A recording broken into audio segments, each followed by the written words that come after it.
All right, hello there. I'm Joe Dragoni. This is my Management 310 Mini Project 3, where we're going to build an advanced AI finance tool using an AI finance platform.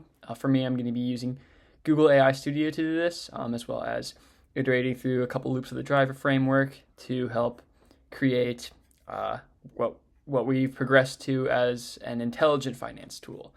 At least what I hope is seen as an intelligent finance tool. So going through the driver framework to create an app to make an intelligent financial decision with some help from Google Gemini.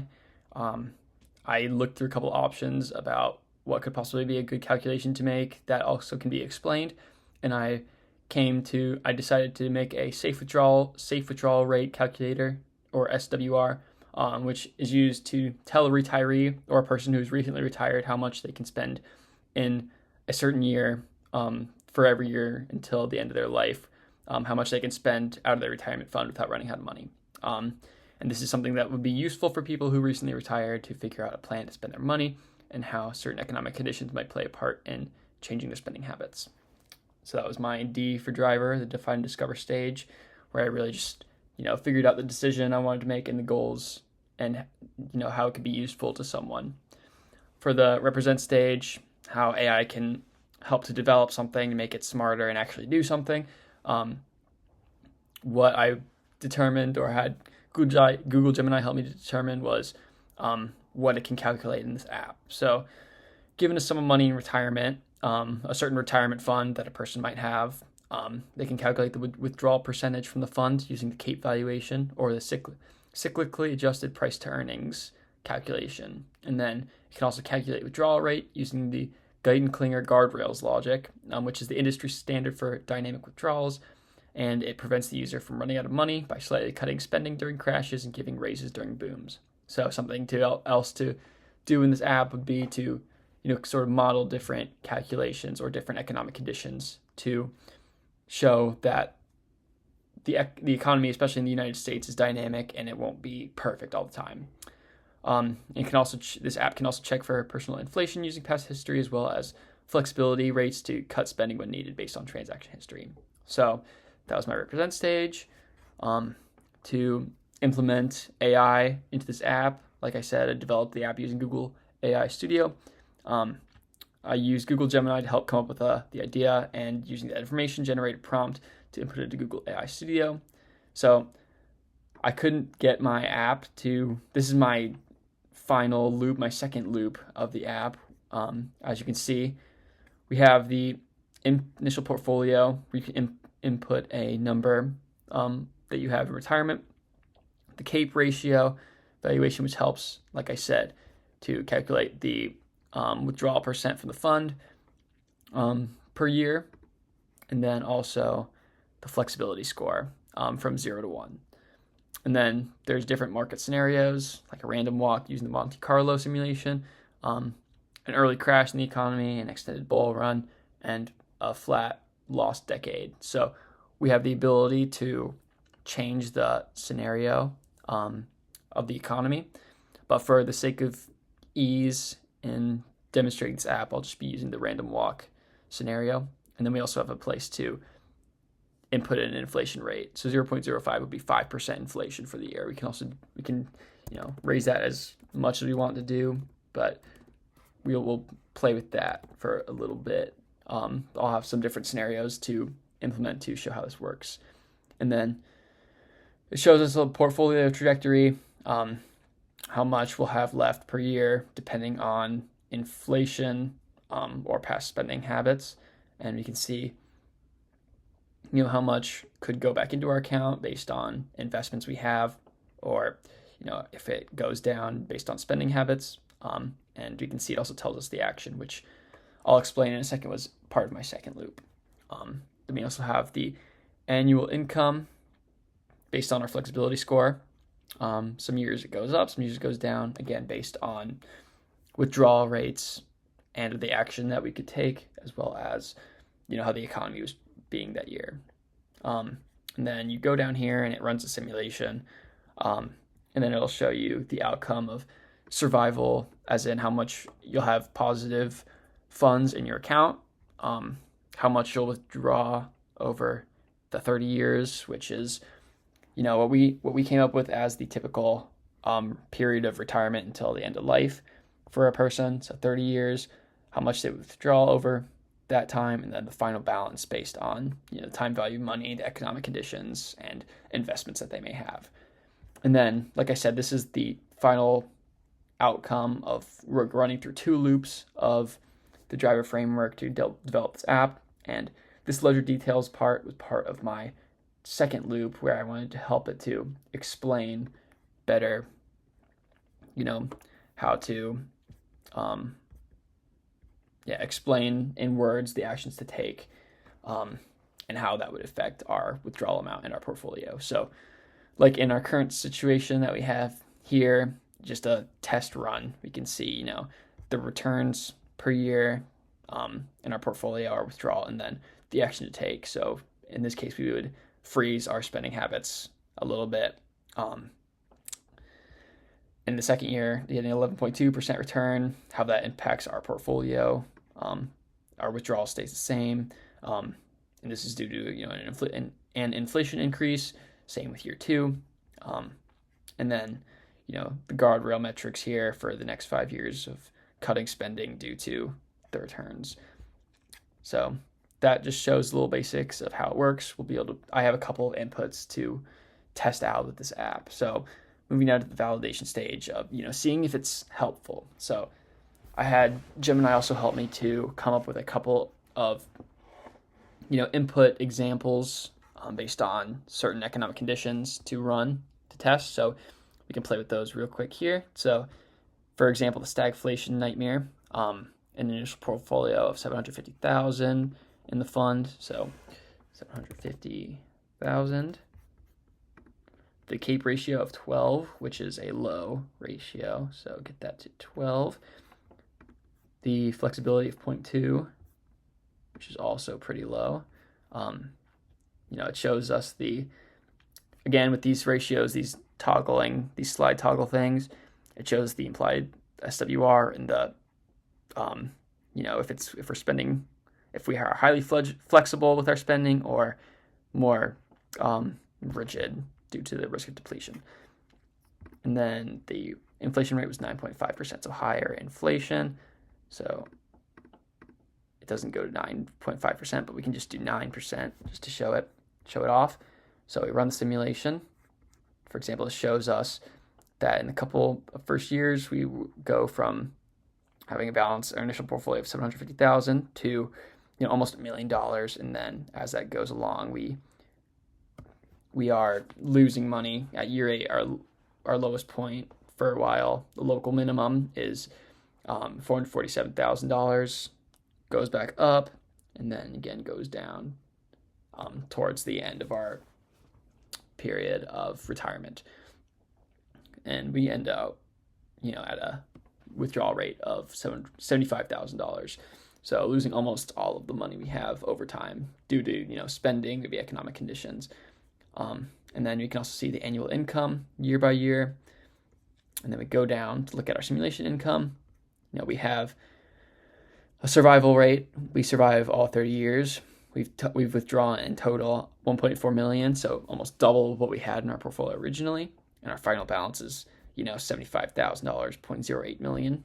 And looking at our ledger details, we see the inflation increase for the first 3 years and how those gives us those high returns, but then just over time, the returns increase a little bit, but constantly decrease for a while. And our action is to, cut our spending just because of how much money, we're spending each year, due to our, flexible or our non-flexible rather spending habits due to our low flexibility score. So just another test we could do. The boomer baseline, start with $1 million. Here, 1 million. The CAPE ratio of 20. So a high CAPE ratio, or a higher CAPE ratio rather, than the 12. There we go, 20. The flexibility of 0.5, so right in the middle also. and then an inflation rate of 3%. So going to 0.3, we run the simulation here. And then we see we start, with right around $1 million the first year, and then over time, that trajectory of our portfolio, increases due to our higher CAPE ratio, our flexibility score of, not spending overly, not being overly spendy, but not really being rigid with spending. And then the lower inflation rate also helps us as the value of our money increases over time. And then again, surviving all 30 years, withdrawing almost $2 million over the 30-year period, and then our final balance being, $3 million when we start out with $1 million. So this is a very, a ideal situation to have as our balance grows over time. You can see, we don't really need to cut spending here. Besides a couple of years where we get, a little bit of negative returns, but the inflation increase action is the most common action to take.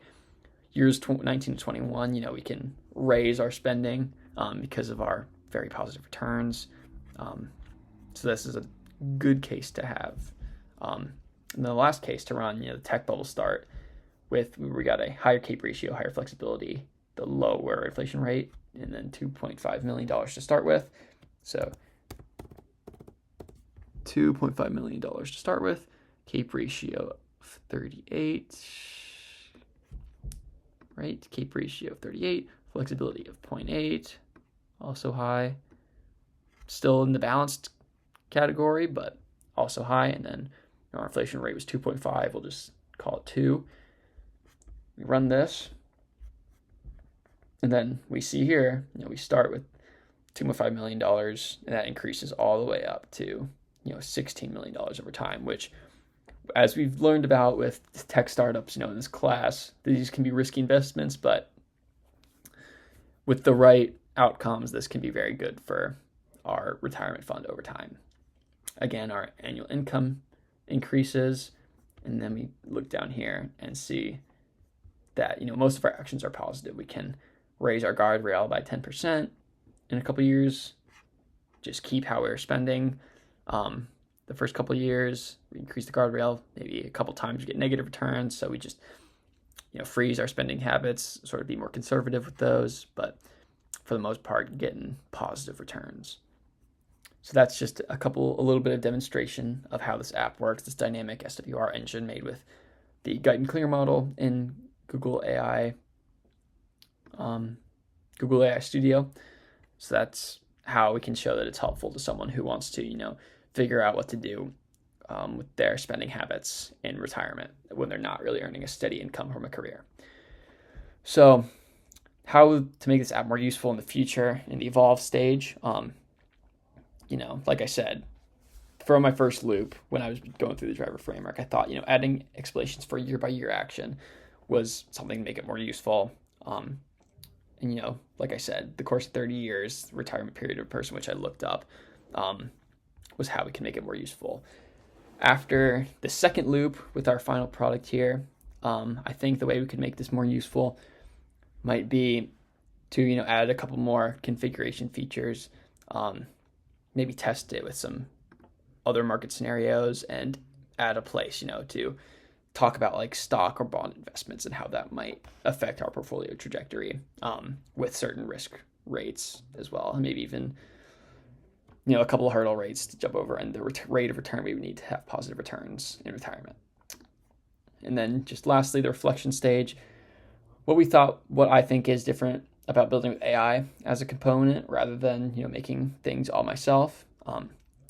Embracing the use of AI to build a cool platform that can simplify tasks, and also that when you know how to use the app, it is really not that hard, to make something cool and useful and also intelligent, and it can be used to make, and we can use services like N8 and Google AI Studio to make many cool apps that don't just perform finance tasks, but maybe other things. I found the driver framework to be very helpful in this case, as this systematic way of thinking allows me to think through step by step And I think it is very helpful when looking to build something like an app or platform. I think this app is a way to have easier to interpret results from the inputs you put in, like the CAPE ratio or the flexibility score, and then how our money could grow over time. And it gives you insights year by year as to how spending habits might change, which I think is very helpful. The financial prompt engineering was a little challenging, in my opinion, just because calculations might not be right at the first couple loops. I did spend a decent amount of time on this, but nothing like crazy. A lot of these professional apps are developed taking months, even years, and I only spent, a few hours working on this. So definitely would need to implement a lot more driver loops to really trust it. A little bit of over-reliance on AI, like discussed in class, might set this app back a little bit, sort of over-trusting it, but for now, I think this is a good place to be. An ethical consideration, tying into the last bullet point here, is that users might blindly trust it with their money. But if the calculations are wrong and cause the loss of this money, then that is on, the company that developed the app. So say I have a company and this is my product, it would be on me, and we would be, in a lawsuit or something that could really hurt me. So I think, we must perform more loops to refine this app, spend more time on it to really get it to where we want to be. And then lastly, just at this stage in time, I would not personally invest my own money in this, or trust it with my own calculations and follow what it says, just because, it's hard to trust the AI calculation without more validation and more driver looping to ensure it works perfectly. So I would say you can use it to get an idea about the strategy, and a way to visualize this plan, but I wouldn't, follow everything it says to a T with my own money in retirement without taking more time to refine it. So this is the app that I created with my mini project 3, and I appreciate you watching this. Thank you.